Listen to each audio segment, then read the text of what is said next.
안녕하세요. 잇 바이블입니다.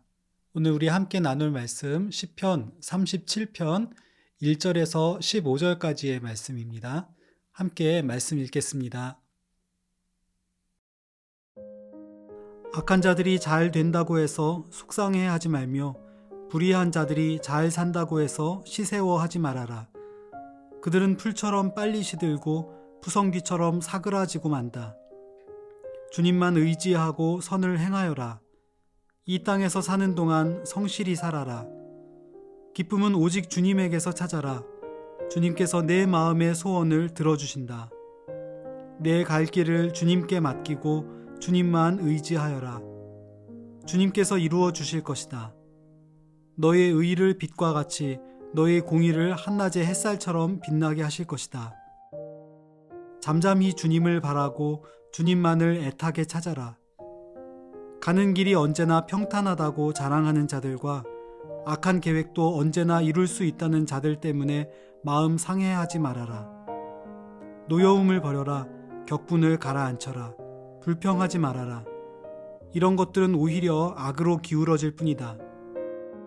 진실로 악한 자들은 뿌리째 뽑히고 말 것이다. 그러나 주님을 기다리는 사람들은 반드시 땅을 물려받을 것이다. 조금만 더 참아라. 악인은 멸망하고야 만다. 아무리 그 있던 자취를 찾아보아도 그는 이미 없을 것이다. 겸손한 사람들이 오히려 땅을 차지할 것이며 그들이 크게 기뻐하면서 평화를 누릴 것이다. 악인이 의인을 모해하며 그를 보고 이를 갈지라도 주님은 오히려 악인을 비웃으실 것이니 악인의 끝날이 다가옴을 이미 아시기 때문이다.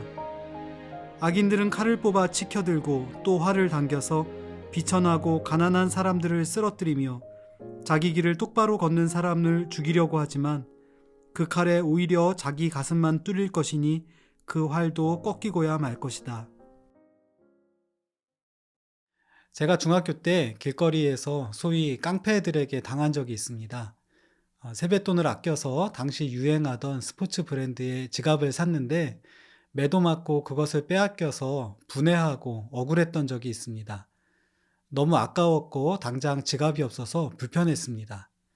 그런데 더 안 좋았던 것은 이것 때문에 사람들을 의심하고 경계하고 또 나도 남처럼 힘을 키워서 빼앗아야겠다는 마음까지 생긴 것이었습니다. 죄는 가시적인 피해를 만드는 것으로 끝나지 않습니다. 사람의 마음, 영혼에 돈으로 셀 수 없는 상처와 오염을 남깁니다. 오늘 본문은 우리의 마음에 영향을 미치는 죄의 영향을 다루는 법을 소개합니다.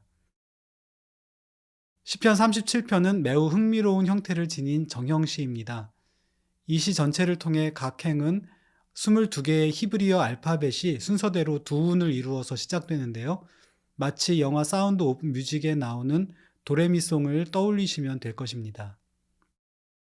이렇게 하는 이유는 보다 명확하고 간결하게 시의 주제를 전달하기 위해서입니다. 특히 아이들의 교육에도 유익한 방식인데요. 전통적으로 일정한 주제를 교훈하는 지혜시 장르에서 많이 사용되는 기법입니다. 시인은 이런 방식으로 여호와의 길과 악인의 길을 대조하면서 복 있는 백성이 살 길을 알려줍니다.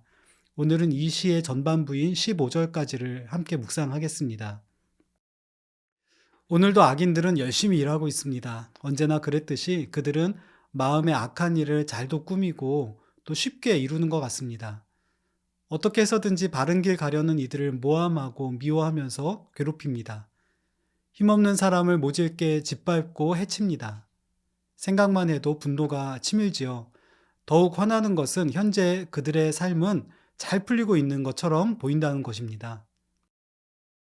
문제는 그들을 바라보는 사람들의 마음입니다. 악인들은 언제나처럼 흉한 흔적을 남기면서 살아갑니다. 그런데 시인은 그들의 악행이 단순히 행위의 결과뿐만 아니라 사람들의 마음에까지 영향을 미치는 것을 주목하고 있습니다. 예를 들어 물건을 훔쳤을 때 그 행위의 1차적인 결과는 경제적 손실과 불편이겠지만 사람들의 마음에는 분노와 미움, 또 다른 누군가를 향한 의심, 다른 이들의 것을 빼앗아야겠다는 악한 결심까지도 일으킬 수 있다는 점입니다. 누군가가 저지르는 악행은 보이지 않는 영역에서 사람들의 마음에 심각한 문제를 일으킵니다. 시인은 독자들이 악인들의 행동 앞에서 본능적으로 품을 수 있는 속상한 마음, 시샘하는 마음, 상한 마음, 노여움, 격분, 불평의 마음을 경계합니다. 한 가지 주의할 점은요, 악한 자들이 잘 되는 것을 속상해하지 말라거나 불평하지 말라는 말이 그들의 불의에 동의하거나 침묵하라는 뜻은 아닐 것입니다. 왜냐하면 하나님은 공의의 하나님이시고 예수님도 불의한 유대인들과 로마인들의 행동에 의로운 분노를 가지셨기 때문입니다. 오히려 이 말씀은 악인들의 행태를 보면서 과도한 분노 또는 질투하면서 오히려 내가 가졌던 의로움과 선한 일에 대한 소망을 잃어버리게 되는 것을 경계하고 또 마음 지키는 것을 강조하는 그런 목적으로 이해하면 좋을 것 같습니다. 시인이 이것을 강조하는 데에는 몇 가지 이유가 있습니다. 먼저 첫 번째, 소극적으로는 악에 대해서 지나치게 민감하게 반응할 때 자칫 의와 공의를 신뢰하고 소망하는 우리 마음이 손상될 수 있기 때문입니다. 또 자칫 균형과 바른 판단을 잃어버린 분노는 오히려 또 다른 악으로 기울어질 위험이 있기 때문이죠. 두 번째 이유는 주님의 선하심에 대한 신뢰 때문입니다. 그분은 선하시기 때문에 우리에게 선한 의지와 생각을 주셨습니다. 그리고 주님은 이 선한 소망을 이루어 주시기 때문입니다. 어떤 선한 일을 하거나 악에 대항한 투쟁을 할 때 우리는 선한 일을 시작하신 주님, 이 일을 이루신 주님 앞에 서기를 잊어서는 안 됩니다. 마지막 세 번째 이유는 악인들의 비참한 말로가 예정되어 있기 때문입니다. 아무리 대단한 위세를 가진 악인이라도 그들은 영원하지 못합니다. 그들은 반드시 한치의 부정도 없으신 주님의 법정에 서게 될 것이며 그들이 악한 수단으로 확보한 모든 기반을 송두리째 잃고 흔적도 없이 소멸될 것입니다.